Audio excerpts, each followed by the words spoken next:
This episode is sponsored by M3 Virtual Accounting.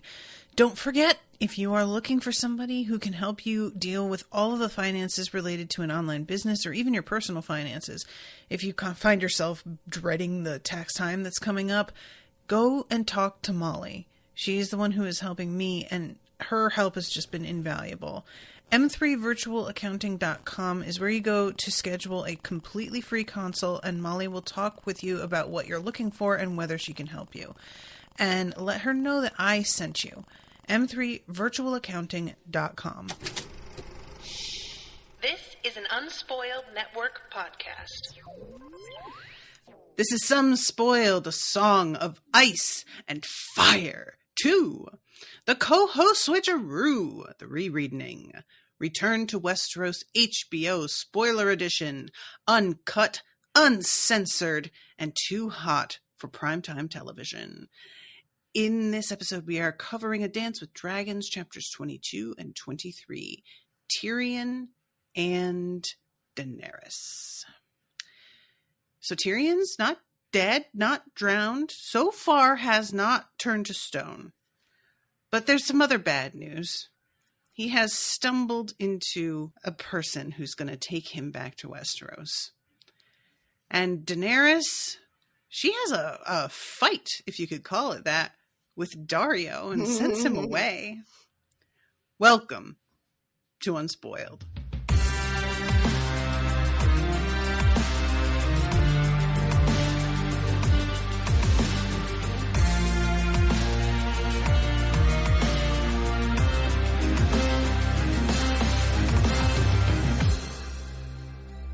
Monsters are dangerous, and just now, kings are dying like flies. I am the king!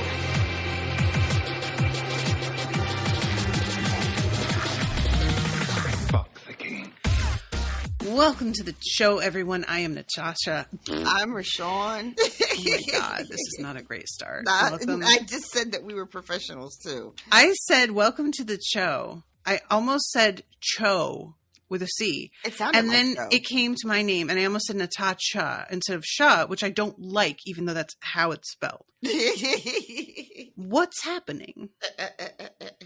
My mouth wants to do a ch sound this morning. Cha-cha-cha. I was going to sing Changes, and you went cha-cha-cha. Both valid choices. Yeah, true.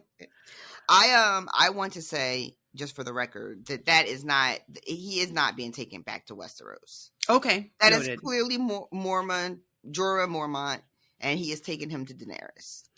Oh, okay. I don't believe for a second that anything else is happening. Okay. Noted. Yeah, I've got to be honest with you. It makes sense, but the first time I read this, it did not occur to me. I assumed it was like, oh yeah, I'm going back to Cersei with you because everything fell apart with Daenerys and I got to find somewhere to have a life, and Westeros isn't going to take me back unless I do something dramatic.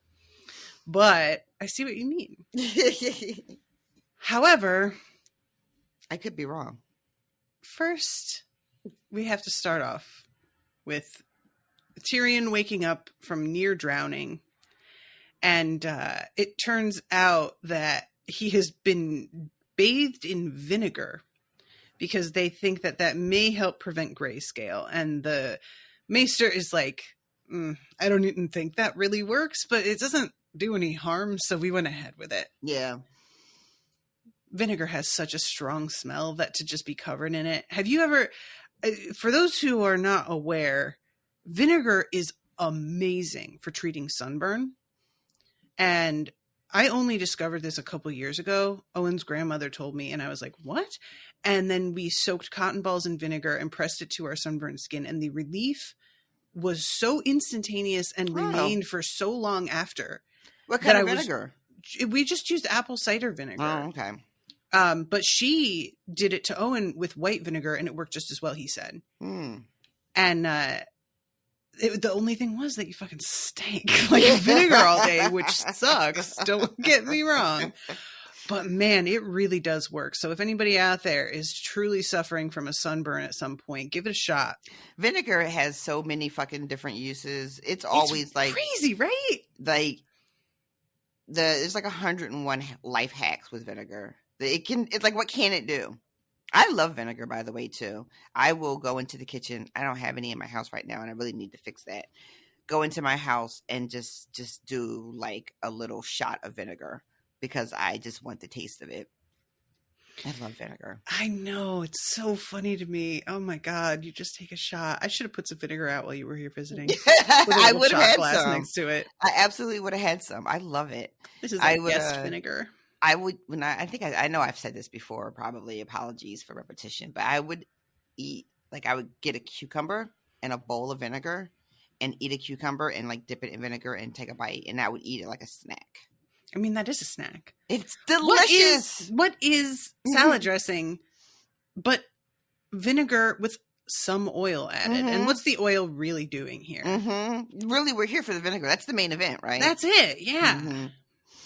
As a kid, I used to only have vinegar. I didn't use salad dressing, so I would only use like red wine vinegar or straight lime juice. And that would be like my salad dressing. Same idea. I remember when I first had balsamic, because as a kid, I never had it. It wasn't really anything that we had in the house on a regular basis. And then I had it. My mom took me to like a diner, and they brought it out, in the little oil and vinegar, little carousels that places used to have. I don't think people do that anymore. But I know what you're talking about because I can see it in my head, but I don't think maybe diners. Yeah, that's about it. I haven't seen that in ages. But yeah, so they brought one of those to the table, and it was like the Galaxy Brain meme for me. Like, I did not know vinegar could be this.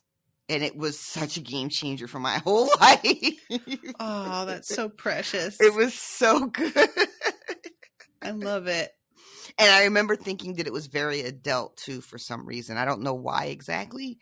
I think because it was darker, right? So in my mind, it was like a white wine vinaigrette.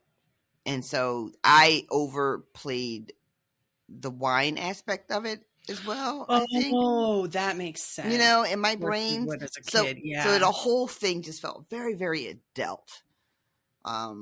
Yeah. And I was just like, oh, I've leveled up. Oh, that's so cute. I love that. Because I know what you mean. Like, as a little kid, you zero in on the one word that feels like grown up. And wine, that makes sense. But sometimes it's a word that isn't really grown up, but it's just to you as a child. You don't, Yeah. Oh, that's so cute. I love it. So anyway, he was rescued by Lemore, who gave him mouth to mouth, and he missed it, sadly. Yandri said we ought to throw you back, but the lad forbade it. And he's like, wow, okay, the prince stopped you from drowning me. Interesting. Griff saves him. Lemore pulls the water from his lungs. That's basically like CPR, right? But I'm wondering if there was concern for Lemore having gotten the grayscale. Like, if she did mouth to mouth, I don't know if that's implied or not, or if it's just sort of like the chest pumping action. I was wondering the same thing, actually. Like, it's never mentioned that they're worried about that, but I was. Yeah. And it was weird to me that, like, that I guess maybe in the heat of the moment of saving someone's life, you don't think about those kind of things if you're a quote unquote good person. Yeah, I suppose so. What's that like, everybody? Let us know. I love Tyrion's answer too when he finds out that Griff saved him, and he goes, "He must hate me, or he would have let me die." Because honestly, that's how I feel a lot of the times, even though I'm trying to be better about that. Oh my God. There was a moment in another book I was reading where this woman is talking to her adopted daughter about the thinking behind suicide and why some people think it's a sin and other people don't. And she asks her mother, well, what do you think? And she says, well, I think if somebody is bent on death and it's their body, they get to decide what they want to do. And she recalls the story of a guy that he had been told by his father that he was going to have to marry this woman and take the family business in the next month. And the guy did not want to do it. And he attempted to drug himself to death. And she called the ambulance and saved him. And the next time she saw him, about 2 years later, he was walking in the park with his wife and their child. And he threw her a look of such hatred that even the memory of it, she could still feel the sting. Oh, shit. And resolved from that day forward to not interfere if somebody had decided that they really wanted to, like, holy shit, that took a turn. That wasn't what I was expecting at all. Yeah. I thought you were going to say he looked at her with, like, deep gratefulness and, no. you know, shit. No, that was a dude who had wished that he was dead and still did. And I was just like, wow, yikes. Yeah, fucking indeed. So anyway, this results in him having to get a knife. Haldon Half-Maester tosses it at him, and Tyrion's like, what the fuck, for a second before he realizes like what the intention is here.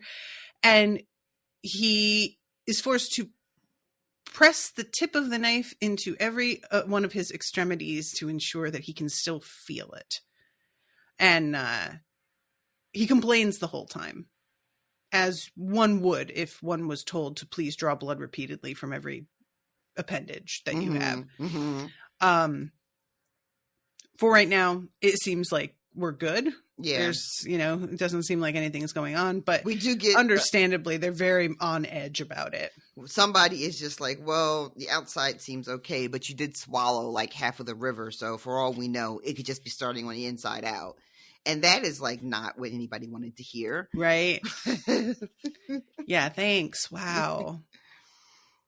The pervasive nature of this, like, this disease, and how this is just the sort of thing that would like really send me over the edge, I think, after a little while, wondering, do I have it, constantly watching for it. Like, the fact that it can apparently turn up later on, like it sounds like what they say at one point is that it can sort of live in your system, and I just really felt like that's not fair. Let's just have a week of paranoia, and then a week passes and you're good, and you don't have this hanging over you for potentially like the rest of your life. Right. Like when do we get the all clear and I can trust that it's all clear? Yeah. Exactly. So I felt for him in that moment quite a bit, actually.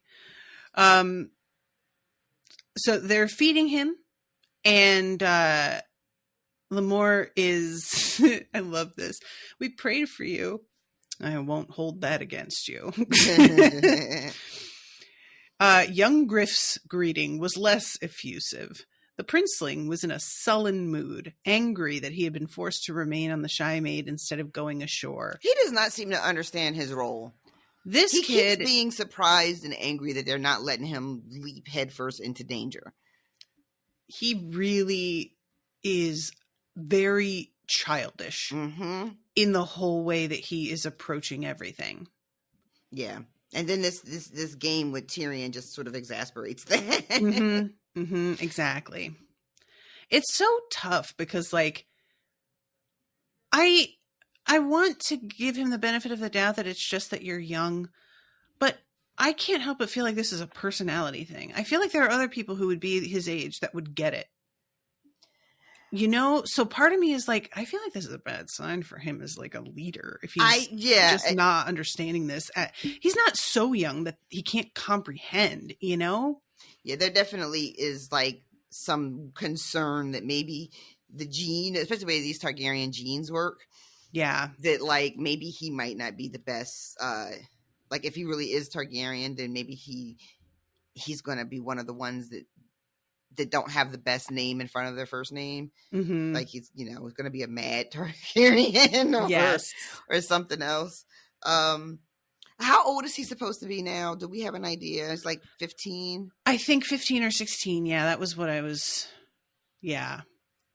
And that, like, again, you're when you're young, and you're just going to be foolish because that's the nature of it. You don't get it.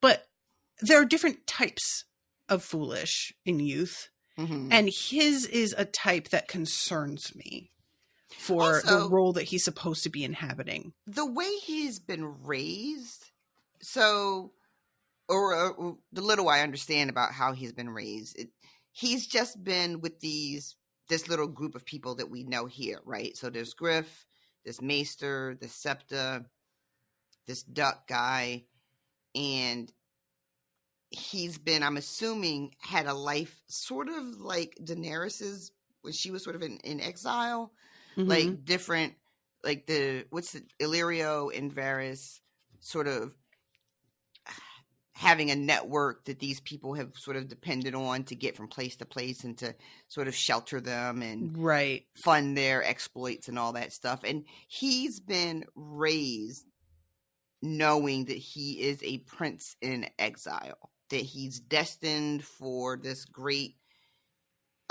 future. And I don't know about telling a kid from the time they're a little kid that they're destined for greatness. I have never been a big fan of that. I understand that that's just how it goes, especially if you're like in this universe when you're born into a royal family, it can't be helped. But you're taking the Dumbledore view of things. Oh, I guess I am. Yeah. I guess I am. Oh, Dumbledore. I haven't thought about you in so long, sir. It's wild how I don't think about any of that hardly ever anymore when it was such a big part of everything for so long. Oh, I just get sad. Lost years. Yeah. Yeah. Yeah. I still got to bring the bag of my stuff home from work. I have like all my stuff that used to decorate my desk just like in a bag. I just never feel like carrying it. Pour one out for the lost days. Yeah. What a fucking shame. But anyway, so I wonder how much Young Griff has been a victim of his potential greatness, like you grow up hearing about all these things you're destined to do and be. It's not surprising that he's like ready to start this part of his exciting life because his day-to-day life is kind of shitty. So he's ready to start on the part of his life that's going to be great that you guys won't shut up about. Like, when's that part start? Yeah, that makes sense. Yeah, actually, that's probably exactly what it is. And whose fault is that, folks? Tyrion says, the perfect prince, but still half a boy, with little and less experience of the world. And all its woes. Woes! Whoa! Whoa! Sorry, everybody. So the way that like Tyrion manages to distract this kid is again, to me, the most obvious way, which makes me worried. It's just like, you want to play Cyvasse? And he's like, I'm sick of that game. You're sick of losing to me, you mean? Fine. Okay. Let's go play. Come on, kid. Jesus Christ. Yeah. And Tyrion is just like, oh, so fucking easy. Yeah. It's embarrassing. Like, how? Come on. I don't know. I don't like it. And they play, and Tyrion decides that what he's going to do is try and prove a point. So, first off, he starts by talking about the legend of his death, and that everybody thought his brains had been bashed out, and of course, it turns eventually to Daenerys. And he's like, well, I hope that the story that they told you about how you were saved is true. But even if it's not, it's a great story, especially for her consort, if she agrees. And this kid had clearly never even considered the if she agrees. Oh, the if had never crossed his mind. Not even for a second. Not even for a fucking second. And he's just like, well, she has to. And Tyrion's like, why? She's a queen with an army? She has actual dragons. Not just one, apparently. She has 3. And you're showing up with who? With what? I have to say, Tyrion's assessment of Daenerys is really, really good. He's really, it's like, really knows her, good. right? Like, who's never fucking met or talked to her. He fucking pegs it. It's astounding how on the nose he is. Yep. On the nose. Oh, you guys. I'm so sorry. It's okay. This is what we're here for. It's what we like. So, yeah, this is like really working. You know, his attempt to throw young Griff off is, it couldn't be going better. It's so effective. And it results in the game that they're playing going faster because this kid is so irritated that he keeps making moves without really like considering the way that he should. And Tyrion also at the beginning is like, oh, that's a mistake when he goes to use his dragon. And the kid doesn't do it. But later on, it turns out that was not a bad move. Yeah. And he gets all, what you said. And he's like, yeah, I lied. Yeah, this part. So I'm going to read this. I know that she spent her childhood in exile, impoverished, living on dreams and schemes, running from one city to the next, always fearful, never safe, friendless but for a brother who was by all accounts half mad, a brother who sold her maidenhood to the Dothraki for the promise of an army. I know that somewhere out upon the grass her dragons hatched, and so did she. I know she is proud. How not? What else was left but her pride? I know she is strong. How not? The Dothraki despise weakness. If Daenerys had been weak, she would have perished with Viserys. I know she is fierce. Astapor, Yunkai, and Meereen are proof enough of that. She has crossed the grasslands and the Red Waste, survived assassins and conspiracies and fell sorceries, grieved for a brother and a husband and a son, trod the cities of the slavers to dust beneath her dainty sandaled feet. Now, how do you suppose this queen will react when you turn up with your begging bowl in hand and say, good morrow to you, auntie. I am your nephew, Aegon, returned from the dead. I've been hiding in a pole boat all my life, but now I've washed the blue dye from my hair and I'd like a dragon, please. And oh, did I mention my claim to the Iron Throne is stronger than your own? That's a very good point. Ooh. That last line, that's a very, very good point. Yep. That's not going to sit super well. Yeah.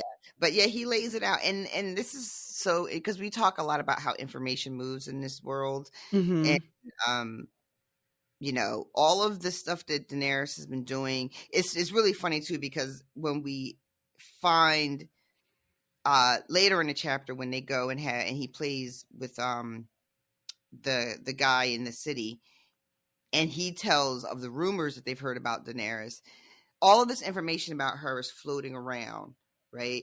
And Tyrion has picked through all of it and actually pulled out the kernels of truth. You know, it's really, really amazing how close he gets to everything, just based on second, third, and fourth hand information that's been going around throughout this universe for the course of the books. And you don't appreciate it until you hear this other guy start talking about the rumors. Yes. And how like off the wall they are. She's fucking everybody and their children and their dogs. Oh my God. She welcomes them all into her bed so that she can take their souls. I was just like, are we really? Okay. We're doing this, I guess. But yeah, that last line is really a fucking killer. And it's true because, well, let's think. Let me think for a second. You guys indulge me as I struggle with the succession. Rhaegar was prince. Daenerys was his sister. Right. The king dies. Rhaegar is next up as eldest child, eldest boy. right? I'm the eldest boy. That is ruined forever, isn't it? Oh my I'm God. the eldest boy is ruined forever. Thank you, Kendall Roy, for that. Oh, But his son would have a better claim than Daenerys as the daughter of the king. Is basically what Tyrion is saying. And that checks out? yes. Okay. All right.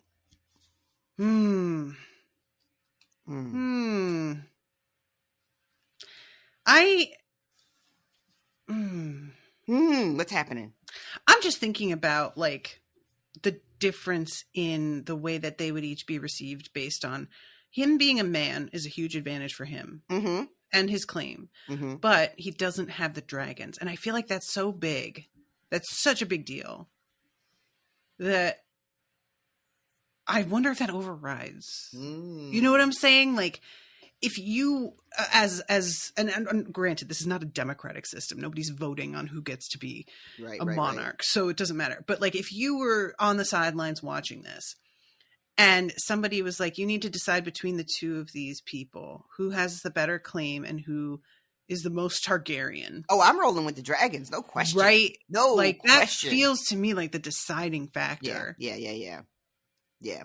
And then I guess what becomes tricky is, you know, when he meets her, right, and meets her dragons, if he can, I say steal one because apparently that's a thing you can do based on the House of the Dragon. But if he can command one of those dragons into his service, you know, then which I don't think would be very difficult to do, quite frankly, considering the fact that she is sort of disconnected from her dragons and she's got one just out there roaming the world. Interesting. Ooh.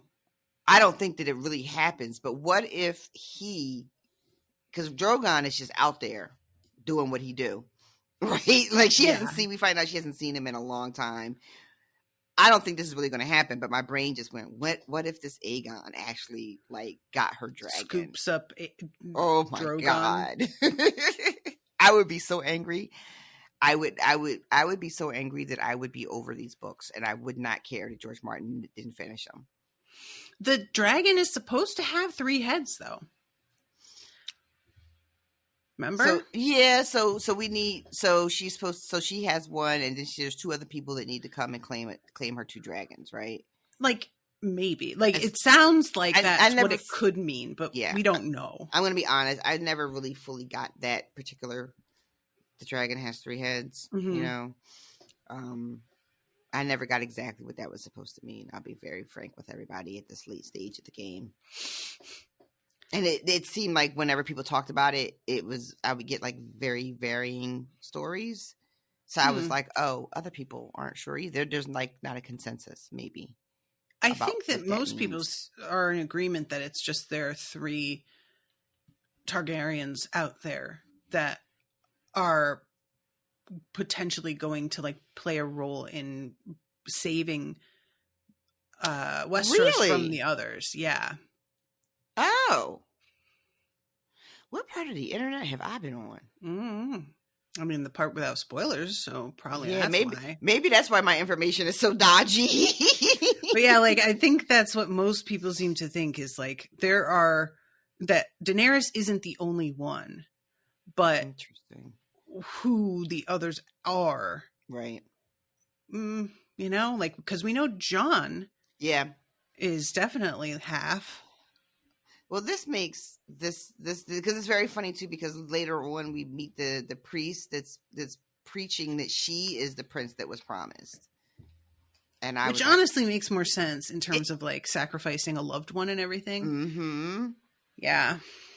All right, but I derailed this a little bit, even though it was like an interesting derailment, I think. But you know, I mean, it wasn't. It's totally on topic.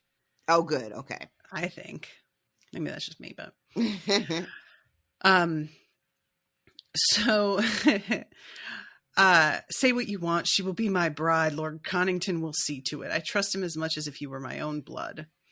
Perhaps you should be the fool instead of me. Trust no one, my prince, not your chainless maester, nor not your false father, not the gallant duck, nor the lovely Lamore, nor these other fine friends who grew you from a bean.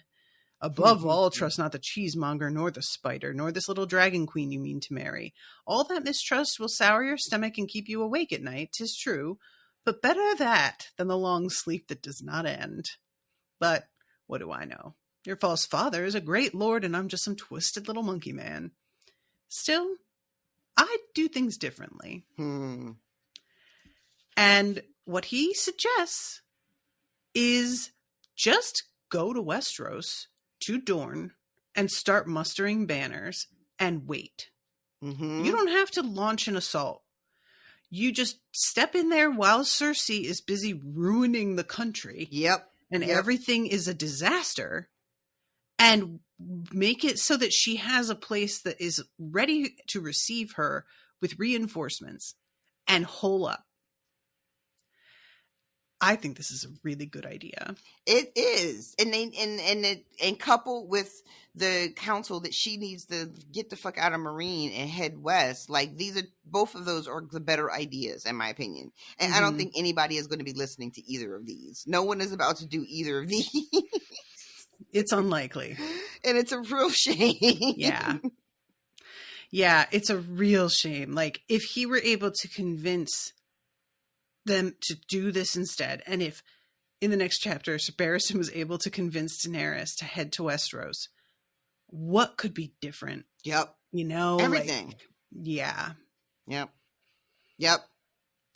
And then you have them two, and then they both find out what Jon is facing. They go north to fight the real battle because Cersei is like crumples by the time that Daenerys meets up with Aegon and Dorne, and they see what's really coming. The people are sick of Cersei. She's burnt every bridge she ever had.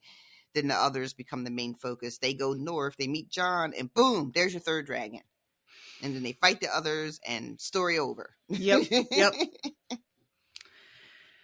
Yeah, and like the whole thing about the reaction to the story of how he was rescued, Tyrion seems like a little skeptical about, oh yeah, well, you know, I was swapped out as an infant.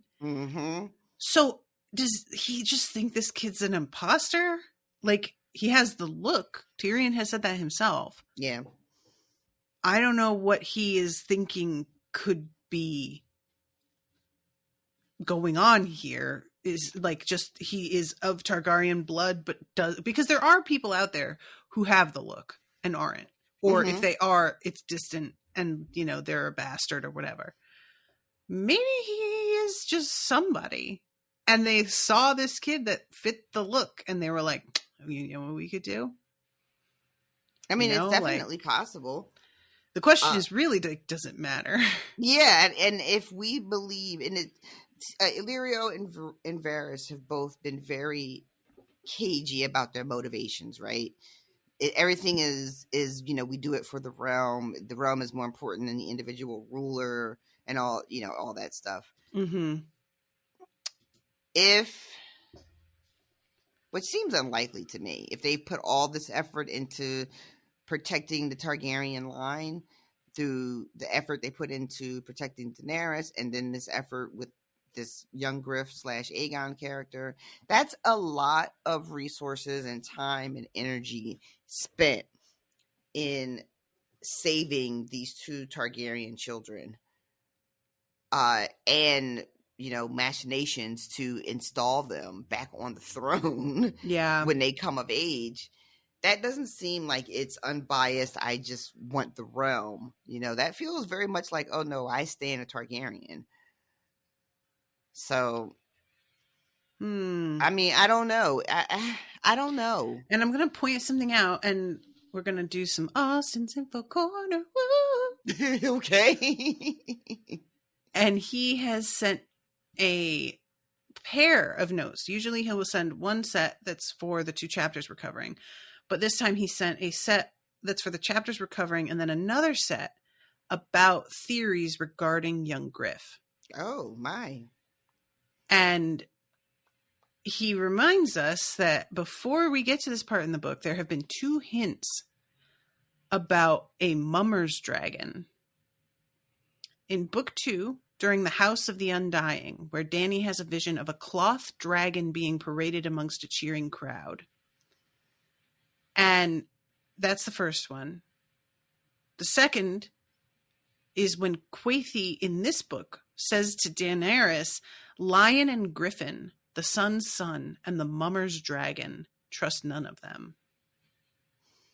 All right, so that's the lion, the griffin. So that's Tyrion. That's fucking Connington. Mummer's dragon. Sounds like it could be Aegon. I don't know who the sun's son is. The sun. Maybe that's the guy who's trying to marry her?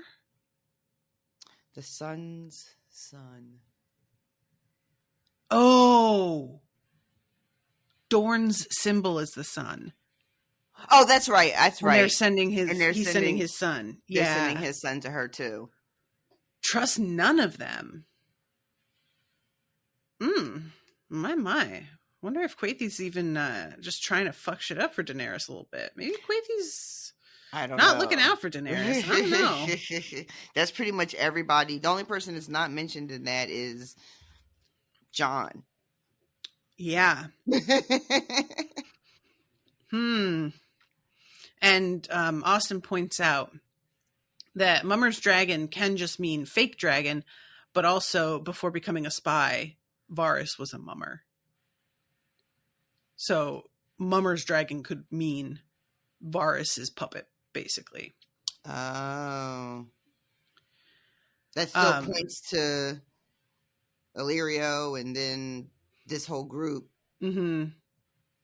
So the theory that some fans believe is that Young Griff isn't a real Targaryen, but that he is one of the Blackfires, which was a bastard house that was eventually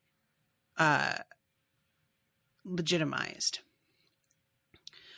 And this is something, you and I were talking about this before. This is something that I find a little bit frustrating, and I know you do too, when there's like information that hasn't really been part of the main text, but feels like it could be potentially really important to the main plot. Mm-hmm.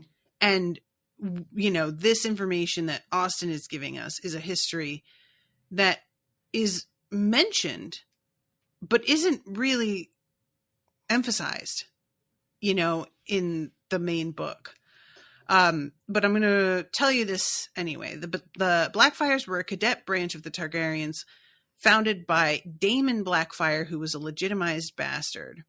100 years before the events of this series, following the death of his father, the king, he attempted to seize the throne, and he was defeated, but his allies fled across the narrow sea with his children, forming the Golden Company, and they still claimed the throne. They continued to press their claim for several decades, until the last Blackfire pretender was killed by Barristan Selmy. And that was Maelor the Monstrous, which was So the Golden Company to sell swords? Yeah, and this has been told to us because Maelor the Monstrous is the one that had the second head.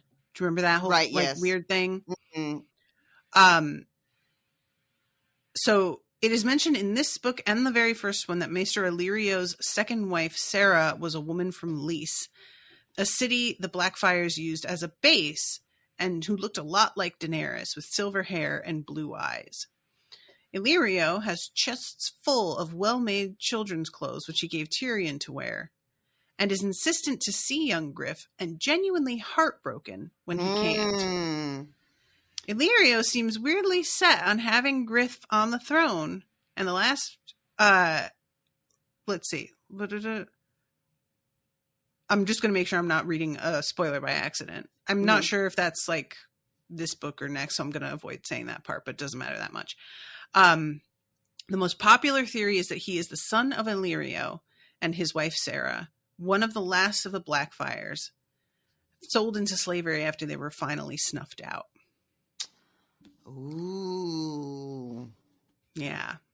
Interesting. So, and like I said, like a lot of this stuff is like, it's mentioned, but it's you need to know, I feel like, a little bit more to be able to really piece together the timeline of things. Right. To come up with this sort of theory, which can be a little bit frustrating, you know? I agree. When it feels like you haven't done all your homework, so you're missing out on what the story is trying to tell you. You know, and like, we're going through this slowly, and there is so much happening that we're still not putting these pieces together. When I think going through it as slowly as we are, if it were a different book, we would catch this sort of hint, you know? But there's just so many players, so many bloodlines, so much history, and so many details mentioned that are seemingly unimportant. Like, we're not paying attention to Illyrio talking about his wife and what she looked like. And you know what I mean? Mm-hmm. It's really... it just feels like the sort of thing that I can understand why some people enjoy that aspect of it, that it's so subtly done. But I also find it, like, as somebody just reading through it meant for enjoyment, to be a little bit tedious. And yeah, like, that's the word I was going to use. Yeah, you know, it's a bummer because it's clear how much time and effort went into building this universe. I mean, if maybe if that hadn't been such a huge focus, maybe the books would be done. You know, like, if you're like, there's building a world and there's telling a story, you know? yeah. And at the end of the day, I don't care what you're building, your story is always going to be what matters to me more. Because that's what I'm here for, right? I'm here for the story you're trying to tell me. And if you sidetrack yourself, sideline yourself with the building of everything to the point that you can't even finish your own story, that is concerning to me. And I think that's why I think, from what I understand, there's like a dearth of material available that are like it's supplemental to these to the series, right? I have just the one, the World of Ice and Fire book, but I know there's like all these other ones that are out there and whatever. And if your world building starts to take the place of your storytelling, then you're going to lose me. And it's a real shame. It's a real shame. But I do appreciate the time and effort that goes into it. And I love that there are people who can go through all those materials and parse out the bits that are meaningful to the story I'm hearing, and then of course share that with me. So Austin, I always appreciate your time, and thank you for that. Thank you, Austin, very much for always doing all this stuff, and for I don't want it to seem like I don't like appreciate this ancillary material. But what bums me out is that how much you need it. Yeah. You know, that's what kind of bums me out, is how much you need it. Like, I'm trying to imagine, like, if Pottermore had been that necessary to get through the Harry Potter books, to understand the whole story that was being told.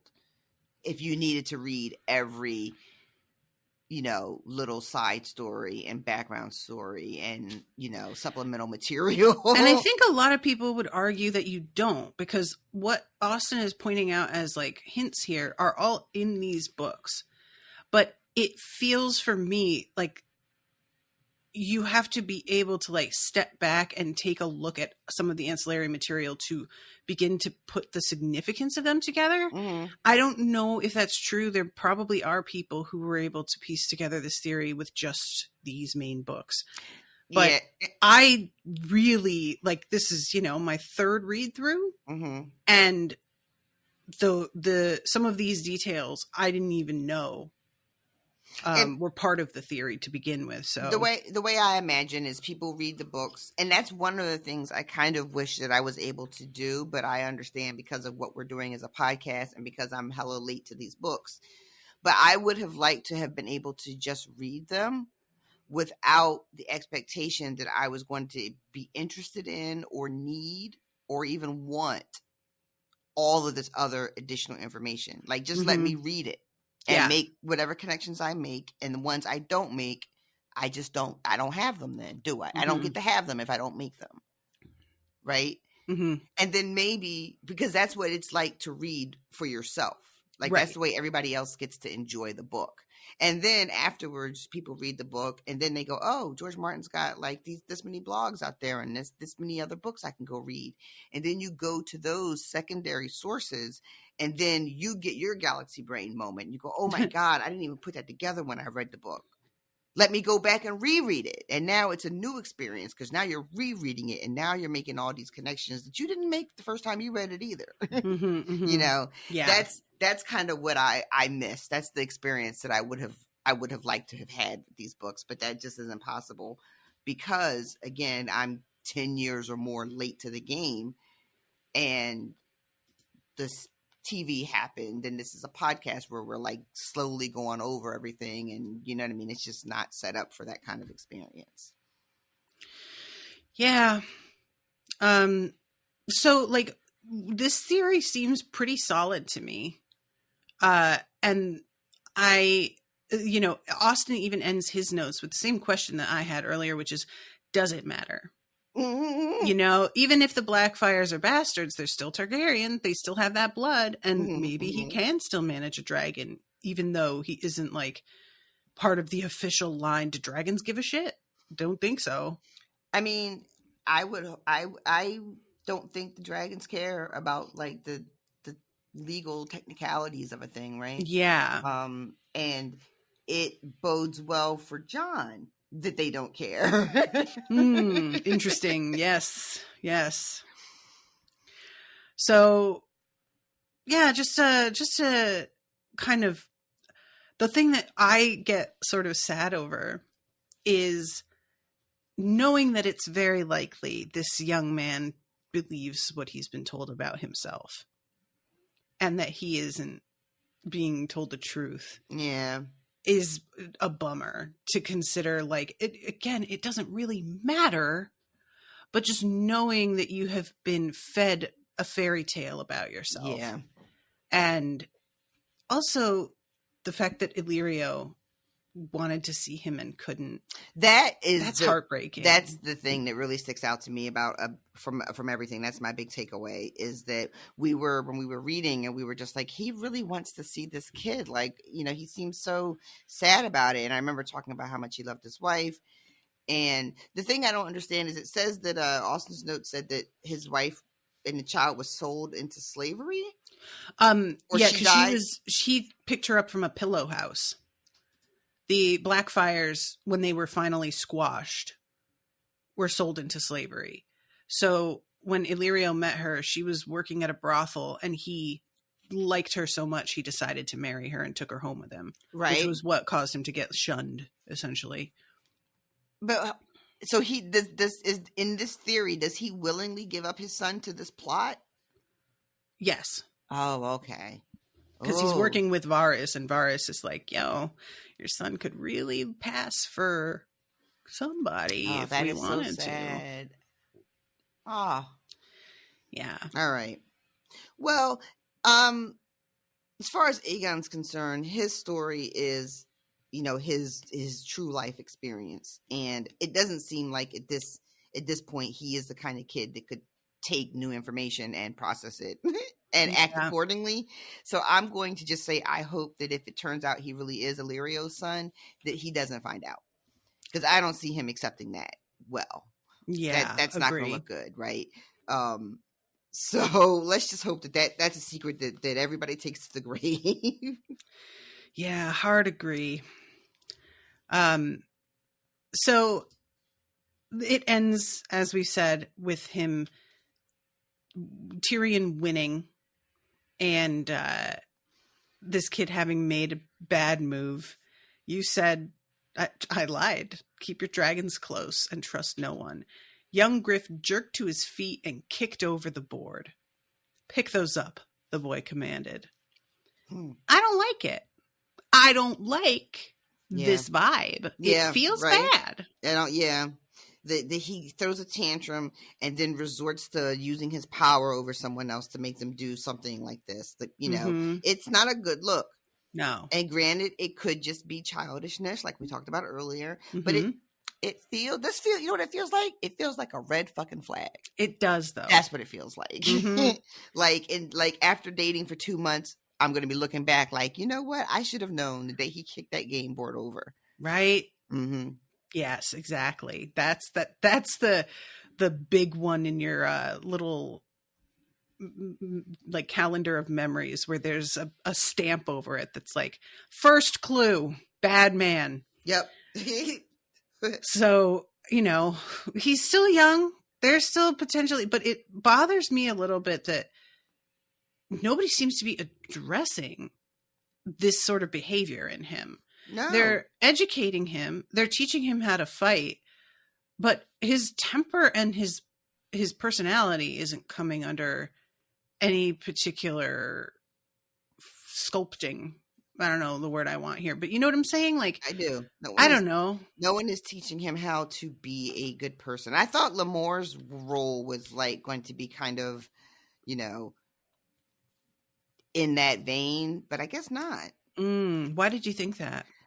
I don't know. I just made some assumptions about Asepta and like morality and like how to be good and how to, I just made some wild leaps about what exactly her job was here. So he comes out, Tyrion, and it turns out Ysilla has not come to terms with the fact that they have somebody who's been touched by grayscale. She does not want him anywhere near her. She doesn't want him touching the food. Like, just basically keep the fuck away from me. Keep the fuck away from anything I'm touching, anything anyone else is going to touch and then touch me. I don't want you within 10 feet. Thank you. Bye. Which frankly would be how I would be also. When I first got to the farm in Texas, we weren't allowed to touch anything because we were like contaminated from the outside. So we weren't allowed to. Like, we had our own special like dishes.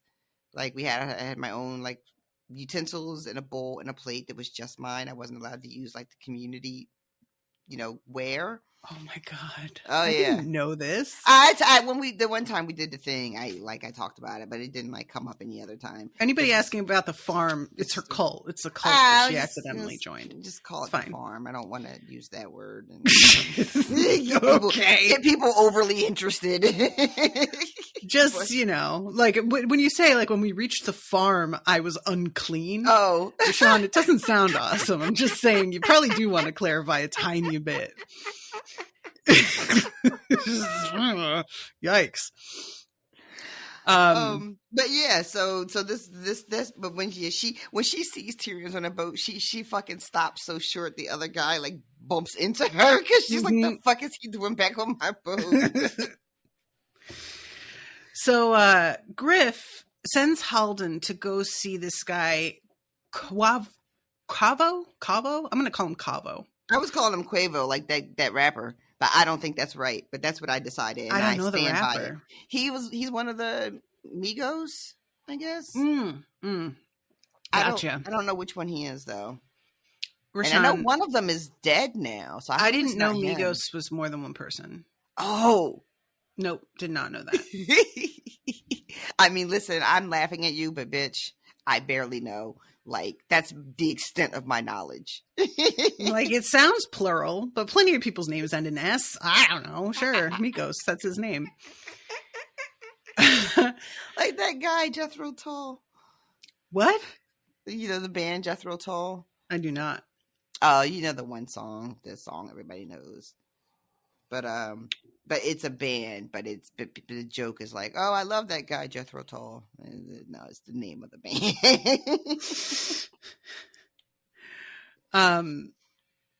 So they head out, and Tyrion's going with him because this guy apparently really likes to play Cyvasse as well. And as they're heading out, Tyrion is getting a lot of stares and is just kind of like, Christ, why is it? Have they never seen a dwarf? Like, and I love that at one point he's looking at some of the other people who are, it's whores, but they when you say whores, it makes it sound like it's like a voluntary thing, and these people are enslaved. Mm-hmm. Old as sin and twice as ugly, the lot of them. It was almost enough to put a man off whoring. Sir, I would remind you, you have no nose. Okay? So just enough already. Right? Like, settle down with how judgy you're being about people's appearance. There's a fucking guard that, like, gets Tyrion in a headlock and basically gives him a noogie. Mm-hmm. Like, the fucking disrespect of it all. Tyrion was too startled to resist. It was all over in a heartbeat. Oh my Was God. there some reason for that? He demanded of the half-maester. He says it's good luck to rub the head of a dwarf, Haldon said after an exchange. Tyrion forced himself to smile at the man. Tell him that it's even better luck to suck on a dwarf's cock. Best not. Oh, God. So then we get the like introduction here. There is somebody named Triarch Horono. A Volantine hero from the Century of Blood. Okay, everybody with these names, Jesus. He was returned as a Triarch every year for 40 years until he wearied of elections and declared himself Triarch for life. This is amazing. The Volantines were not amused. He was put to death soon after, tied between two elephants and torn in half. So they were fine with just like appointing him Triarch over and over and over again. And probably would have kept doing that. But then one day he was like, you know what? This is a waste of time. I'll just be the guy. And they're like, hey, calm down. Yes. Like, everybody settle down. You're getting a little ahead of yourself. There is something about you're getting voted in every year, but that's not enough for you. You've just got to push it. Like, Christ, dude. Just, ugh. I guess he was just like, the elections are such a ridiculous formality. I'm just going to be in charge. Let's stop wasting everybody's time. Like, in one sense, I can see it being spun as a very practical move, but also in the other sense, it being like, just what kind of egomaniac is like not satisfied with just winning every time and being appointed. He just decides that I don't even need you to appoint me anymore. It's really funny too, the difference in personality, because I would love the validation of them voting every time. I'm not just here because I have to be. I'm here because you keep wanting me. That's how good I am. I would love that, yeah, give me that. And other people see it as like, the rabble getting their say. The hoi polloi. The hoi polloi. So this is when he hears somebody say the name Daenerys and it's like, all right, let's go. I hear somebody talking about this. The priest is calling on the Volantines to go to war, but on the side of right as soldiers of the Lord of Light R'hllor. He said dragons. Yeah, the dragons have come to carry her to glory. Daenerys? Haldon nodded. Benerro has sent forth the word from Volantis. Her coming is the fulfillment of an ancient prophecy. From smoke and salt was she born to make the world anew. She is Azor Ahai returned. And I'm like, that's making a lot more sense with her. I mean, poor Melisandre. What a shame. And he apparently is a really devout believer. And Tyrion is like, I don't like devout priests. Yeah. And he's like, we've met a couple of red priests throughout the books, right? But this guy is like, he's the muckety muck. He's the grand poobah. He's the high sept of this religion. He's the high priest of the temple in Volantis. And I don't know. I know that there's other temples, but I don't know exactly where their main home temple for this religion is, or if such a thing even exists. It's a good question. I'm not sure either. Yeah. So it says here that he's high priest of the Red Temple in Volantis, but I really took this as like he's more than just like a regular priest. Like this guy is like one of the guys, but I don't know who the ruler is, like who the highest authority is for this religion, other than like whoever their god is. That's what they would all say. Our highest leader is the god himself. Y'all know what I mean. Mm-hmm. And I'm curious about who, if there is a high priest, who does that high priest think the prince is? Because it doesn't seem to be like they're not all in agreement, because Melisandre's out here telling everybody that it's Stannis. And usually there's an agreement on who your Messiah is. Mm. And it seems like different priests are picking different horses in this race, which is just as fascinating to me. Yeah, that is interesting. I'm wondering like how much anybody knows about Stannis all the way out here. Is it just proximity? Was she just like, you know, a Lord of Light supporter, and then she sees Stannis and is just like, oh, this is the guy?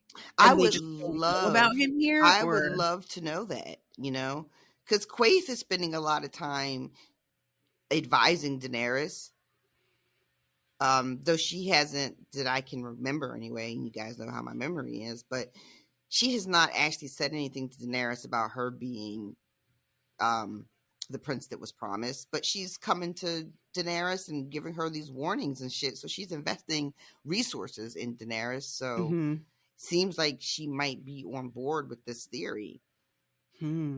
But Melisandre, and if Melisandre's out there thinking it's Stannis, even though they're not characters that we know about, how do I know they're not other red priests saying that other people are, you know, the prince that was promised?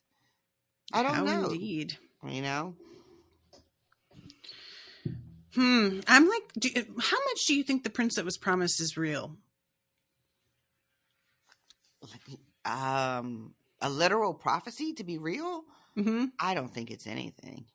You don't at all? Not really. Okay.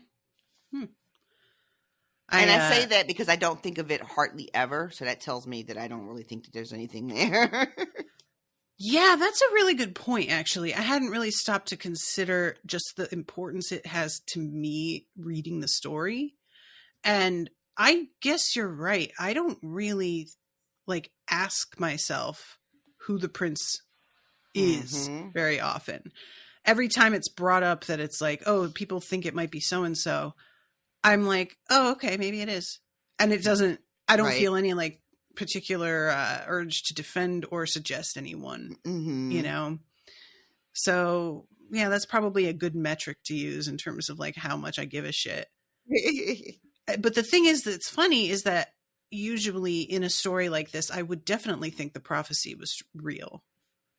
In a story that's a fantasy where magic is real, and we have already seen a couple of like people telling the future being correct, I would expect myself to take it seriously and care about it, but I don't really. Agreed. And I don't really know why. I think it's because, for me at least, the people who believe in this prophecy are almost non-existent in the story. You know, like I just had a bunch of questions about the priest, who's in charge, what are the other ones out there doing, who, what other people are they saying are the prince that was promised? I don't know anything about any of these people. Interesting. Except Melisandre. You know, like it hasn't seemed important enough to be part of the story. Other than, you know, a few casual mentions. Yeah, that's a good point too. Yeah, chime in, folks. I want to hear how important this prophecy is to you as a reader. How invested are you in who it turns out to be? Does it matter to you?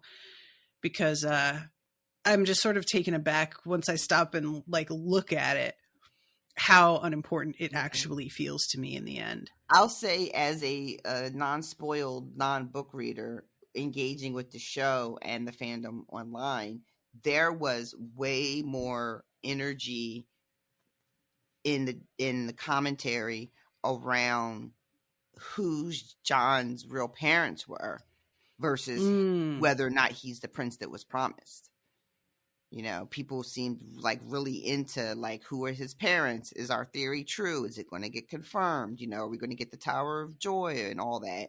Right. And I had read like a couple of comments about, you know, the theory that Jon might be the prince that was promised, but there wasn't a lot of energy behind those comments. They didn't spark like these long debates to where I remember them years later. Like I remember people talking about this, like, what is it? R and L equals J or L, whatever R the plus deal L. was. Yeah. Like I remember noticing that that was something people could not stop talking about. And that's not the same experience I had with this particular prophecy. And like the R plus L equals J almost doesn't even count as like a theory because it was it felt so clearly projected that it was basically accepted as fact. It was barely just theory anymore. Like anybody who tried to suggest maybe it's not that, everybody was just like, yeah, it fucking is. Stop it. Yeah, it was just like people were just waiting for confirmation. You know, they wanted to be like, tell us we're right, please, so we can stop having a question about this. Just say it's the thing. Right. So this, the conversation here, as we've already mentioned, is just like, yeah, Daenerys is seducing these men and has this endless lust and just, you know, it's all the kinds of stories that are told about women in power often, just like how they're insatiable and consuming. Yeah, and because how did they get to be powerful? How did they get to the seat of power if they are not, in fact, engaging in this type of behavior, right? How else did she get to be so powerful then? And they're calling her a monster, a child monster, bloodthirsty. Those who speak against her are impaled on spikes to die lingering deaths. A sorceress who feeds her dragons on the flesh of newborn babes. Yeah, the whole thing. And when Haldon is like, yeah, so the people she pissed off are saying this about her. Wow, I'm shocked. Yeah, I love that moment. I'm so glad he said that. And Cavo is like, come on, everything's always got a little bit of truth in it. And I'm like, I mean, no. But sure, okay, sure. The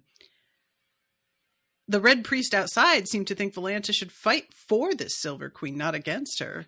The Red Priests would be wise to hold their tongues. Already there has been fighting between their followers and those who worship other gods, which that's just been a thing, apparently. These like Red Priests really love mixing it up with other faiths. Most of the faiths we've seen so far have been very content to just be. And if you worship another thing, they will mock you a little bit. But it's not like, you know what I mean? Like, it's not a problem. No, the red god is like, I don't want any other gods around me. And if you see them, you better go do something about it. The red god is a jealous god. Yeah, it's kind of like our god. The white god, as Jim Butcher calls it. So he picks up the dragon and is like, yeah, this is the most powerful piece in the game. And she's got 3 of them. And Convo is like, well, yeah, but she's also got thrice 3,000 enemies. And Haldon's like, you guys have the Dothraki camped outside your gates. Like, you're acting like you've got everybody's on your side. They're not, though. And Cavo is we give them what they want and they go away, which is pretty much what Illyrio had said is how they handle being Dothraki. Like, they show up and they saber rattle and they get paid a ransom, essentially, and then they take off. So the time has come for bitter tears, Cavo said at last, scooping up the pile of silver. Another game? No need, said Haldon. My dwarf has had his lesson in humility. I think it best we get back to our boat. I couldn't tell whether Tyrion was playing to lose or not. Well, there's this line at the very beginning when they sit down. Haldon says, I have never once defeated him at this game, Cyvasse. And it just says, Tyrion understood. Perhaps I will be more fortunate. So it's set up at the beginning. You don't beat him. You let him win and let the game drag because he's going to talk the whole time. At least that's how I read it.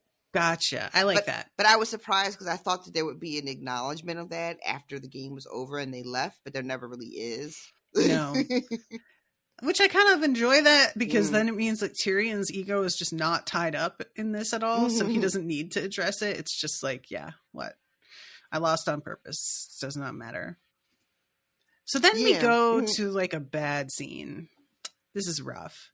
Yeah, this is Because not we great. go to a brothel, and again, these women are slaves. And Tyrion is awful. And rapes this girl. Because there's no, it's, I know that there are people out there, well, it's a brothel, it's not rape. If they're enslaved, it's rape. End of. Okay? Let's just all get on that page. And he knows they're enslaved. And it does not matter to him. He could say no and not go here. But he doesn't. Which, yeah. Yeah, like this whole conversation about like, do you have to have a woman tonight? Do you need one so badly? And he's just basically like, I can't pass up the opportunity to fuck somebody. mm-hmm. Like if this, I don't know when I'm going to have another chance to. And I don't know, when he was going to come across another brothel, but and how long it would be before he found one where the women were not enslaved. But this whole evening between him choosing to,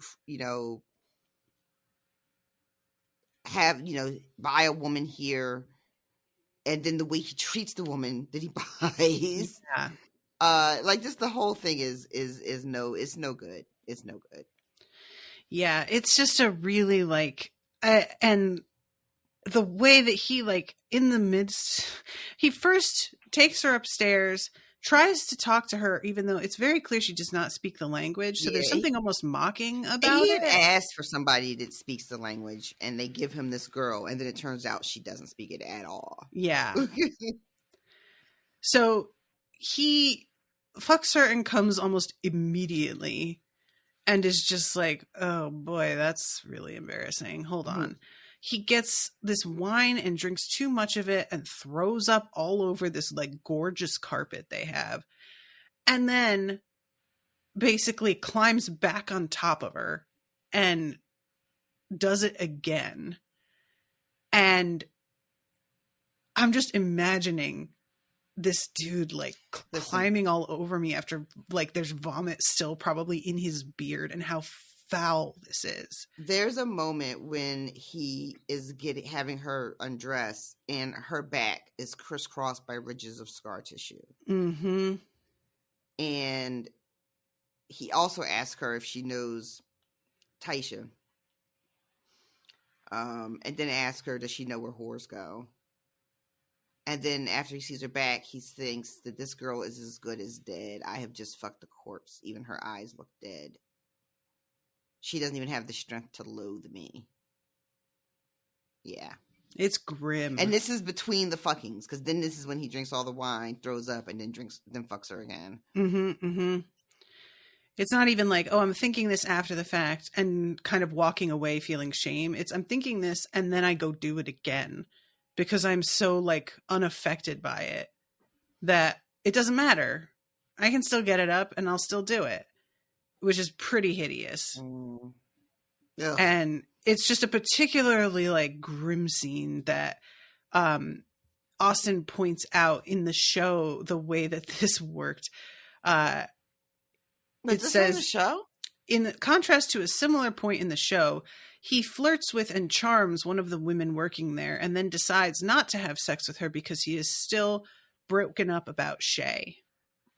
This is another one of the moments of the show softening Tyrion that a lot of people were pissed off about. Oh, I don't remember that at all. Yeah. Probably because it wasn't really very significant.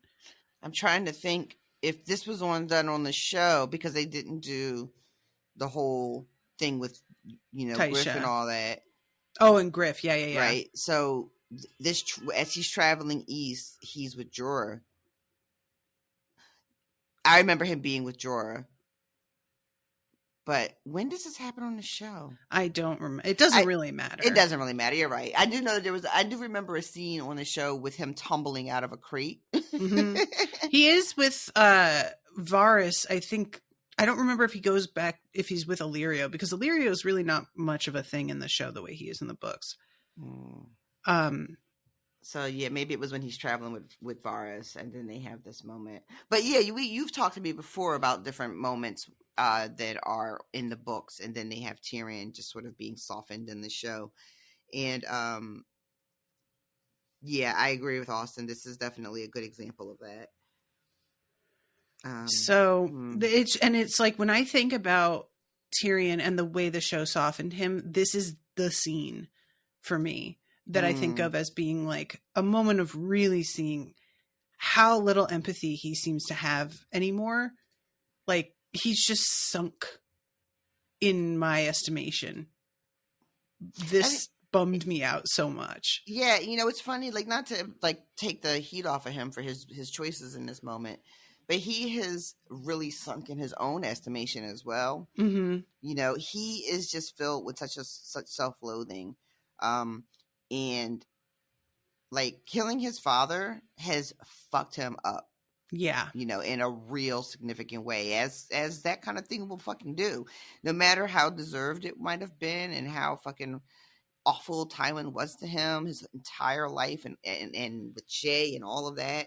But Tyrion is like at his lowest right now. He is just not nothing about him is a good person right now. Yeah, that's true. And when you are not a good person, you don't make good choices. You definitely don't have empathy for other people. He's so fucking self obsessed. He's so stuck in his own shit. Like, he's wallowing in his own crapulence, as Montgomery Burns would say. Ew. I don't even know if that's a real word, but I love that. I love that sentence. Just wallowing in your own crapulence.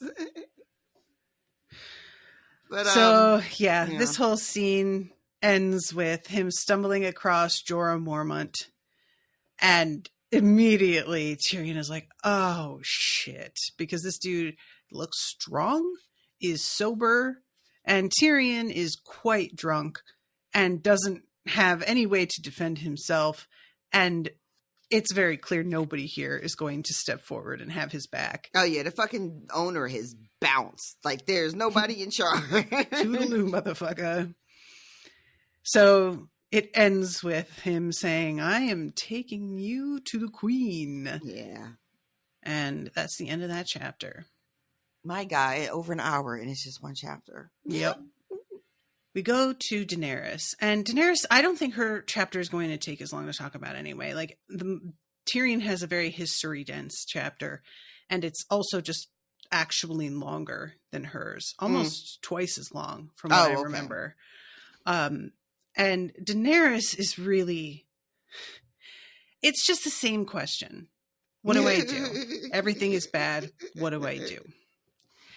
And it turns out that, like, she has taken a bunch of the children of the nobility hostage, but there are still people being killed, and she refuses to execute any of them. Yeah, and there are people, the fucking shave page is like, what is the point then? Yep. What are you doing? Like, you're making a mockery of us. And I mean, that's a real question, because, like, there is nothing weaker. She's doing the fucking thing that the Freys did with putting a noose around Edmure's neck over and over. Yep. And it's just embarrassing. Girl, no. You either have to be willing to do it or you don't initiate it. Those are your only options if you want to keep any respect. Yep. This woman that has come to see her, this Green Grace, is a priestess, I guess, of, I'm not sure whatever their religion is there. And she is like, look, what you got to do is you got to get married. And Daenerys is just like, I really wish people would stop telling me that that's what I need to do. And she's like, no, listen, no, but you do. But it's not just getting married. You got to marry the right person. Yeah. And the person she wants Daenerys to marry, if I'm not mistaken, is the guy that keeps showing up asking about the fighting pits. Correct. I have the right guy? Mm-hmm. Yep. So I'm reading this like, oh, you cannot be serious. That cannot be who you mean. Now, why is that? Just because like she's not going to marry somebody who wants that? Just because, like the principle of it, or just sort of the principle. And it's kind of funny that this guy like is such a pain in Daenerys' ass. Like she was he's showing up every day asking for the same fucking thing, and and it was just made me laugh. Like that cannot be who you mean. And I'm so sure that I'm mixing up characters that I was convinced that I was again mixing up characters, because I was like, that can't be right. But it is. That's who she thinks. And the reason that that's a good match, according to this woman, is that he has the right pedigree. And it turns out that in Giscari, they have their ancestors and their ancestral families that are renowned for certain things, just like any other culture would have. And it is his name and his blood that's right. Right. Not necessarily who he is as a man or what he's done in his lifetime or even his money and his power and his riches. Like that's not really what is making him an attractive match. And I have to say, I kind of enjoyed that little twist there that because I like, it's funny, like we talked earlier about like the time George spends with world building and everything. And I'm sure it sounded like I was being shittier than I needed to be. And it's not that I don't enjoy that stuff. I do. And I really like it when I get new bits of world building, right? What bums me out is when it sort of feels like it's taking over, like the time that we're spending in the story. When it's like out of balance. Like for me, the ratio is what's important. And apparently I didn't notice about myself, but apparently I have like a threshold. I was unaware that I had one, right? Yeah. And when it starts to be unbalanced, then that's when I start feeling like it's a bit of a slog. But when George is like on his shit, when he's talking his shit, it's really good. It's so fucking good. And so I like this. I like the little bits that we got with when Tyrion was playing the chess game with Quavo, and we learned a little bit about the history there and the tigers and the elephants. Like that's rad. And then learning a little bit here about the history of the Giscari and these families, and that's just rad. Like I love that. Yeah, I definitely understand the difference, though. Like, you know what I mean? Does it make sense? Do I sound crazy? No, totally get it. And God, there's this part here as well. Like, the 3 people are killed, it turns out, last night. The cowards broke in on some weavers, freed women who had done no harm to anyone. All they did was make beautiful things. And I'm pretty certain that these are the same weavers that this guy was trying to say because they learned weaving because when he owned them that they owed him. Yep. I think so too. I'm pretty sure it's the same dude. Yeah. I feel like it infuriating. Yeah. Ugh, because gross. That makes it like they were taking a shot at Daenerys, like they're making a point, and these women had to suffer, and again, like not that anybody deserves any of their suffering, or it would have been better if 3 other people die. Like obviously that's not what we're saying, but there is something that's so pointed about it. Yeah. And she is like, "Are you going to do anything?" She tries to frame it in like, "Oh, you're answering butchery with mercy," and is being very like flattering, of course, about it. But reading between the lines, there's a very like, "So you're gonna just fucking not okay," which again, it really thumbs down on this whole thing, Daenerys. Jesus Christ. And she finally is like, "Can I offer my advice?" And she's talking about this guy and his relationship to the blood of old Gis. And I love when like she says, "Well, I know he's a noble, but Skahaz is noble too, so why not him?" And I love when she's just like, "Look, I know that you don't get it, but if you were Giscari, you would understand that there is no comparison. They're not peers." And our people are an old people and our ancestors are really important to us. And if you had a son with him, that child would be half harpy, half dragon, and prophecies would be fulfilled by that. And people would be like very quick to back you. Yep. Your enemies would melt like snow. Daenerys is just like, yeah, I can't have children, but I also can't tell you that. Yep. This really sucks. Yeah. So I was thinking, that's what I was thinking the whole time, right? I'm just looking, reading this, just like, oh, they don't know that is like, that's not going to happen. I really hate this for her.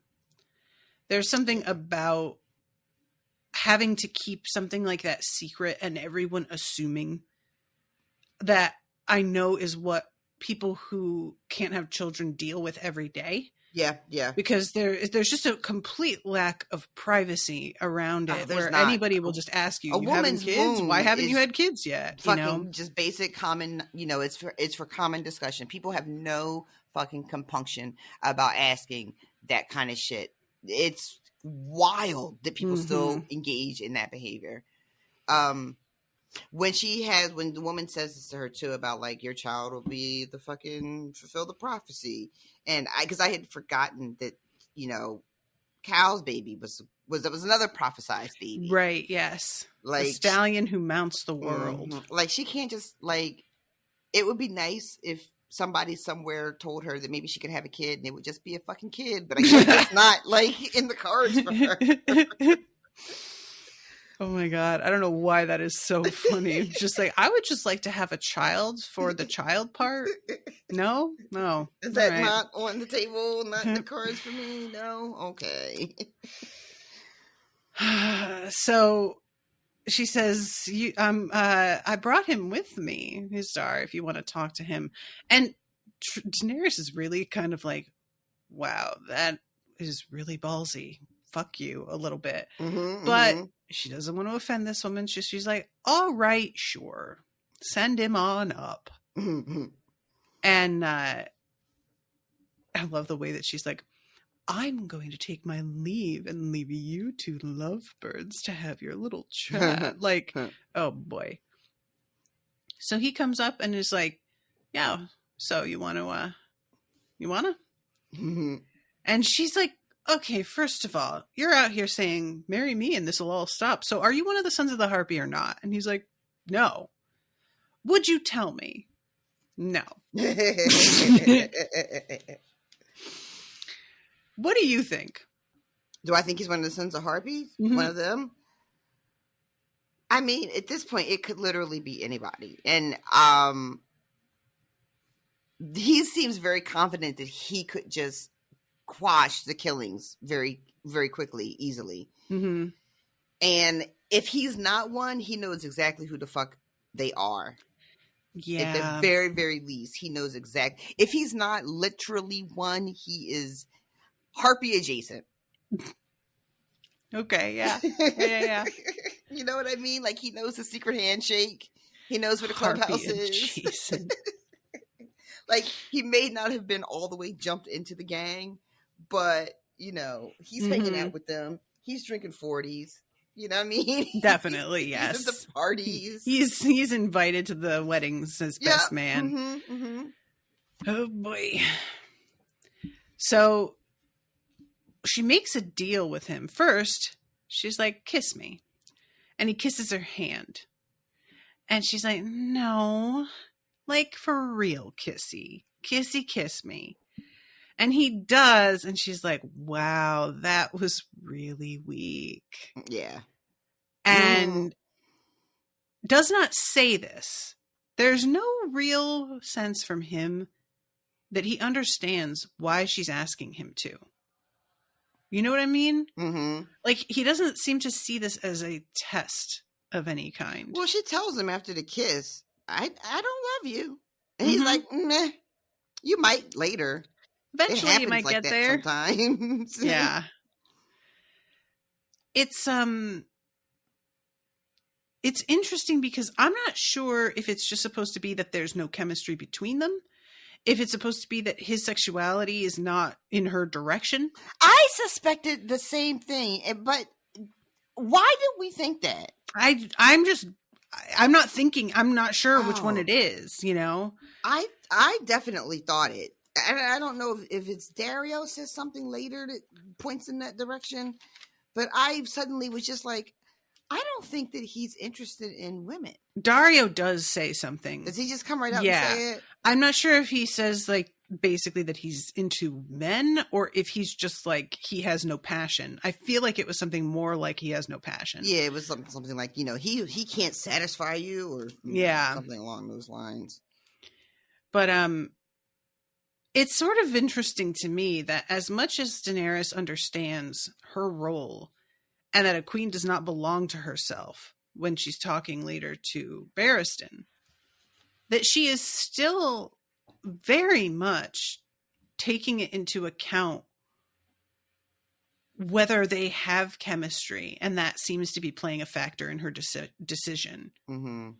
When, like, one could argue that shouldn't even be part of the way you're choosing. You know what I mean? Yeah. I sympathize because, like, you want there to be something, especially after what she sort of seemed to have with Khal Drogo, even though that was problematic as hell. Mm-hmm. But yeah. Well, the conversation she has with Barristan Selmy about her grandparents, and then she's talking about why did my parents get married? Because Selmy is like, yeah, they actually were not very fond of each other, and that turned out to be a disaster. Mm-hmm, mm-hmm. So I think there is something to be said for being able to foster a fondness to the person that you're going to be ruling with, and having having children with. You want there to be something. Yeah. Yeah.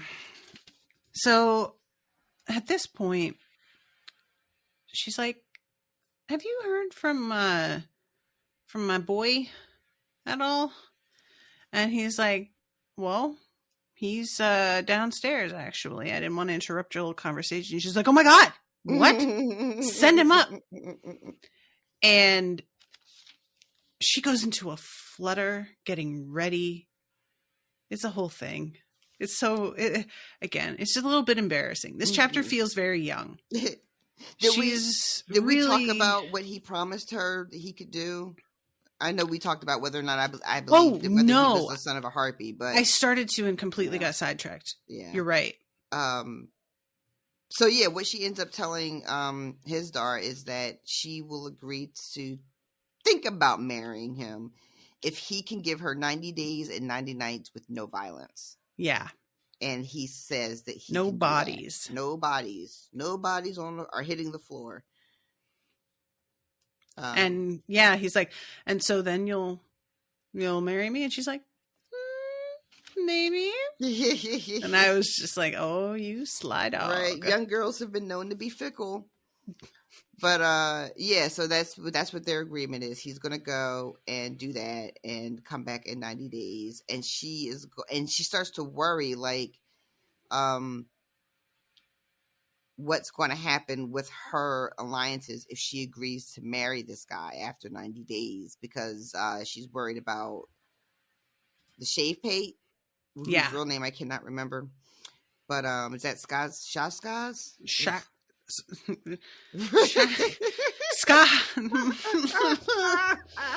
yeah, it's him.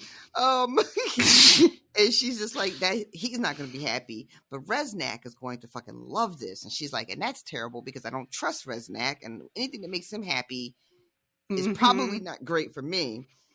And round and round she goes. Right? It's like she's all these people that are surrounding her. And she, even though she doesn't reference it in this chapter, like since Austin mentioned it in his notes, like the warning that Quaithe has given her has got to be swirling around in her brain. Mm-hmm. Definitely. And yeah, so now this is when he leaves, and Barristan comes and tells her that Daario is actually downstairs, but not until after he gives his opinion, because she asked for it. She's like, "What do you think?" And he's like, not my business, not my place. Yeah. And she tells him, but I value your counsel, so you can speak freely. And he tells her that about like her parents and her grandparents. Mm-hmm. Trying to think where it is. And there's she says, did Rhaegar wed for love or duty? And he's like, well, Elia was a good woman and he was fond of her. And she's like, fond. Why did my father and mother wed if they did not love each other? Your grandsire commanded it. A woods witch had told him the prince that was promised would be born of their line. See, this is crazy talk right here, right? This is crazy talk because it says the prince was promised, right? Mm-hmm. I was thinking, so like, why are Targaryens hip to this fucking Red God prophecy? And then I'm like, well, is the Red God is from Volantis? From that area of the world? Like, why would the Targaryens care about that? I mean, if somebody comes to you and just is like, I have a god that you haven't heard of, but I've been told that I've had a vision that our hero who has been foretold to us will be born of the union of your family. I see what you're doing. I mean, I can't resist that. Are you serious? They're like, say less. Exactly. Come on. People will really just switch up everything if you frame it right, won't they? It's true. My God. She came to court with Jenny of Old Stones, a stunted thing, grotesque to look upon. A dwarf, most people said, though dear to Lady Jenny, who always claimed she was one of the children of the forest. I know I have been told about Jenny of Old Stones. There was that old woman who was the ghost of High Heart. That was her. And her daughter died, and she wanted him to sing her the song. Yes. Because it was in memory of her. Thank you. Yeah. So yeah, this whole thing, she's just like, wait, what? And she asks what became of her, Jenny of Old Stones, and he says Summer Hall. The word was fraught with doom. I wanted to hear so much more about this, but we are literally done. She's like, all right, you can go. And I was like, what do you mean he can go? And yeah, you and I have talked about Summer Hall and that we don't know what happened there. And nobody seems to really know. Yeah. So it's just this ongoing thing. There's a lot of theories and we have gone through those before, but nobody knows for sure. And George hasn't shared. So she finally changes and sees Daario, and your captain lives to serve his cruel queen. Cruel? He raced ahead of all his men to see her face the sooner, only to be left languishing while she ate lamb and figs with some dried up old woman. Why is he such a drama queen? That's what she likes about him. It's true, right? That is what she likes about him. They didn't tell me you were here, she's thinking to herself. She wants to fucking just, bitch, get a hold of yourself, I beg. Yeah, she's really thirsting publicly. Like, this is one of the few moments where I'm like, maybe her and young Griff are the same age. Like, she seems so much more mature than him most of the time. And then this guy shows up and she's like screaming and pulling her hair in the audience like she's a Bieberite, a believer. So she gets like some info from him, but it's all laced with her internal monologue about how foolish she feels. What must he think of me? I'm such a goon, and he's so handsome, and look at the way he's touching those sword hilts. And he starts talking about how he got some men to basically betray whoever they were working for and join his team. And she's like, well, they must be spies. You can't trust them. And he's like, Okay, first of all, they're too dumb to be spies. And low-key insulted that she would suggest that he can't tell the difference. Like, he'd be dumb enough to fall for it. Mm-hmm. So he's like a little spicy in his responses to her. Yeah. And then at one point, he says that his Dar, she's like, he said he'll end the killing in 90 days. And he's like, I can do it in 9 days. Kill them all and take their treasures. Whisper the command, and your Daario will make you a pile of their heads taller than this pyramid. And she's like, I don't know who they are. And he's like, yeah, you fucking do. Mm-hmm. Which honestly, that's the energy. Yeah. Yeah. She does though. Come on. And she's like, we don't have any proof. And I'm like, yeah, you don't need proof to know. You really don't. On. Yeah. They just have her fucking make a move. Just make a move. And he suggests a wedding might serve. Promise your hand to his Dar, and all the great masters will come to see you married. When they gather in the Temple of Graces, turn us loose upon them. Yeah. Now... He's red wedding it. Yeah. Now, this might be too far. This might be. Might be too far. Might be. But I do think that she's getting it. She doesn't want to hear what she is being told. She doesn't like what she's hearing, but she's being told, I think, the right shit between sell me, get the fuck out. That's a way to go. Yeah. Or start fucking wrecking everybody's shit. That's also a way to go. Mm-hmm. But what she has chosen, the path she's on, this is not it. This is not it. And I think you and I had a conversation, and I was maybe in a bit of a moral quandary about what she should do and how she should get out of Marine, and whether it would be okay if she just sort of abandoned everybody. Because the minute she leaves, the slavers are going to come back, right? Right. And is that the right thing to do? And we had, I think, a really fair conversation about it. But, bitch, either if you're going to be there and you're about freedom, and seeing your endeavors to the end, then you have to start telling these people that you are not playing games. Yeah. Or you're just making things more dangerous for the people you can't protect. And his Dar's like, if we got married, we could compromise and just be like, everybody you freed is still free, but we get to continue slaving from now on. Mm-hmm. And she's thinking that may be the best she can do, which is pretty bad. She's compromising. So if you're already thinking, oh, well, the people who are free can stay free. Okay. How does that work exactly? Mm-hmm. How do you differentiate? How do you, this is a whole thing in the United States where there were people who had been freed and then were recaptured and brought back into slavery by, people could just do whatever. There's no precedent and there's no ID situation where they can carry a fucking holographic. It's just, the whole thing is so fraught and none of her options are good. Mm-hmm. And she's considering one that to me is so diluted in comparison to what her original plan was. And that it's almost like, then you should just give up on it then. Admit defeat. She can always come back too, right? Like in my opinion, if she goes to Westeros, right, and she establishes her rule there, I don't think she has to literally sit on that throne to maintain her power.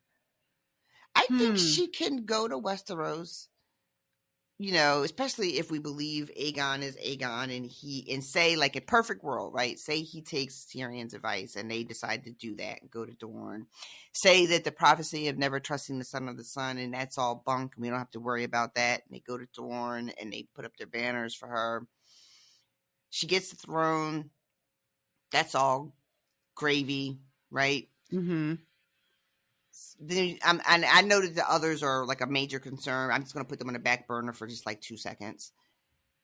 She can always hop on them dragons, whip around real quick to Marine, get rid of all the people she needs to get rid of, And then if she wants to, she has enough resources to install somebody to rule in her stead over there with the backing of the throne behind them if anybody wants to buck.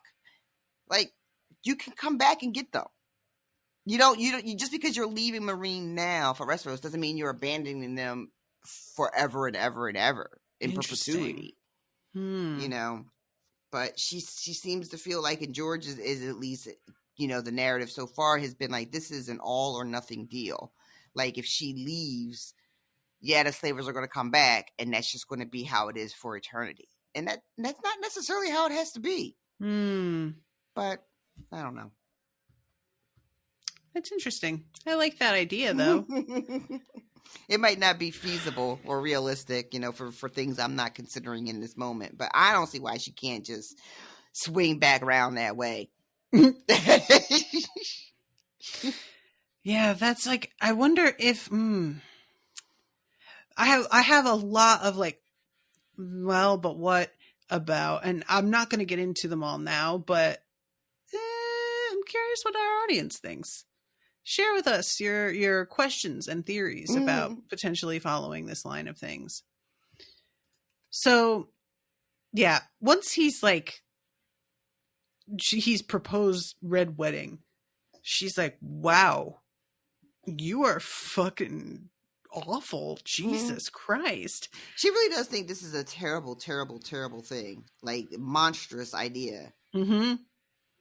And she says, do you think that I'm the Butcher King? And he's like, well, that's what monarchs have to be. And she's like, I'm different. And he's like, yeah, most queens have no purpose but to warm some king's bed and pop out sons for him. If that's the sort of queen you mean to be, go ahead and marry him. And she's like, what the fuck? Did you forget who I am? And he says, have you? And she gets really pissed and sends him away and tells Barristan not to let him into her sight again. And I was like, ooh, that's what happens when somebody gets to the heart of the matter. You never react this particular way unless somebody has hit a nerve. Yeah. She is really languishing out here. Yeah. And forgetting who she is. And then she's separated from her dragons, which I feel like is probably not talked about a lot, but I don't think it's good for her. You know, it seems like she is suffering. The feeling that I really get is that, and like the separating herself from her dragons is separating herself from her nature.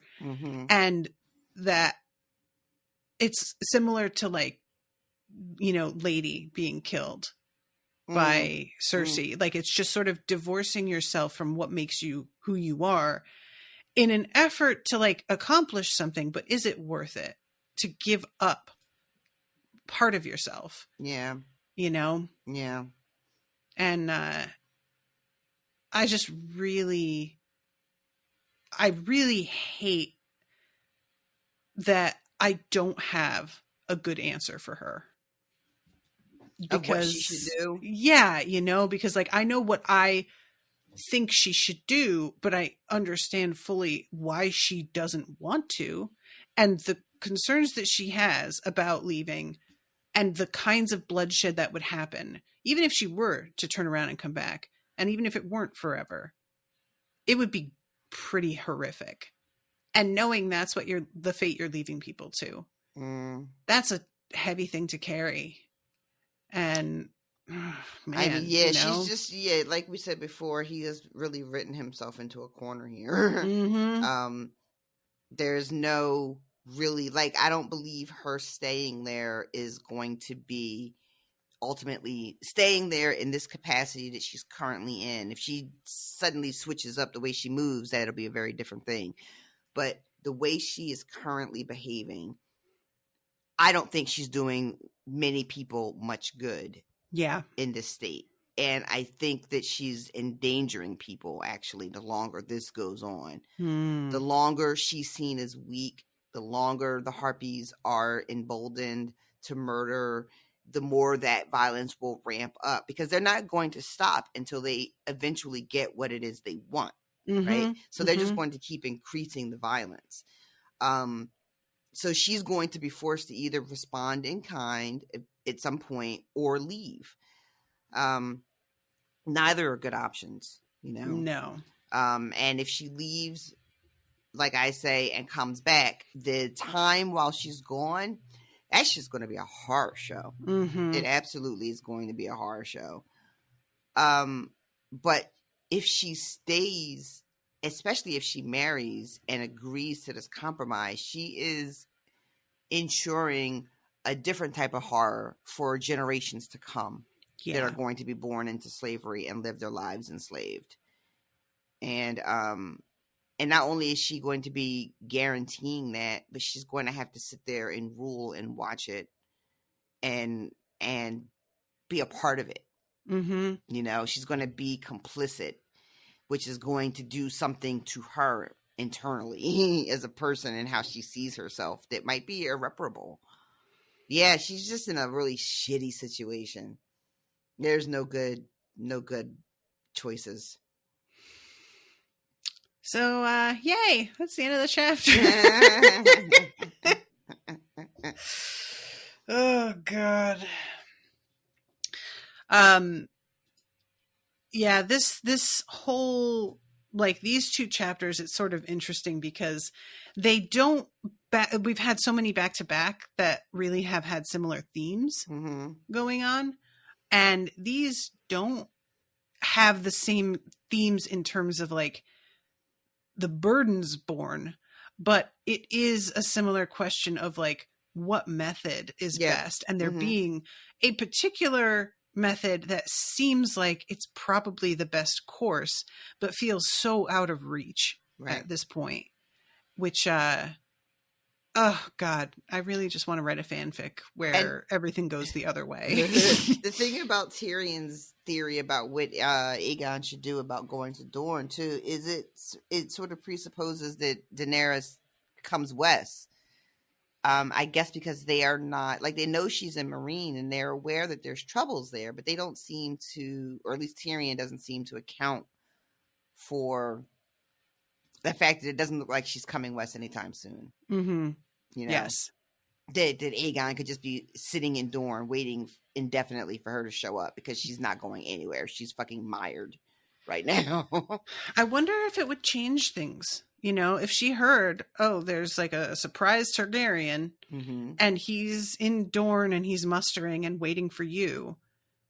Do you think that would hurry her along, or would she just kind of be like, sucks for you? I think that it makes me think of a really interesting question. It's the flip side, which is if Tyrion understands that she's stuck in this fucking quagmire, does he have a different plan for Aegon? Right? That's so I don't so much as have an answer for your question, but it just makes me have another question. Well. All right. Well, it's time to wrap this one up. And everyone, we're recording this very close with the next episode because Rashawn's taking a trip. So we're doing them like one day apart, the recordings, when usually there's a full week. And I'm going to wait and read the new patrons next time. And that way it's gives a little bit more time for names to turn up. So what's up? I just completely forgot that we were going to be when we said we were going to be recording another episode.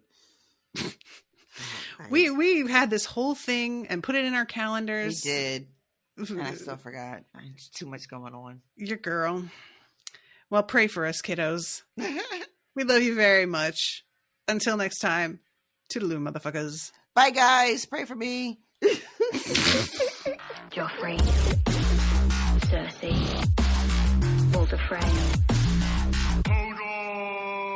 Meryn Trant, Tywin Lannister.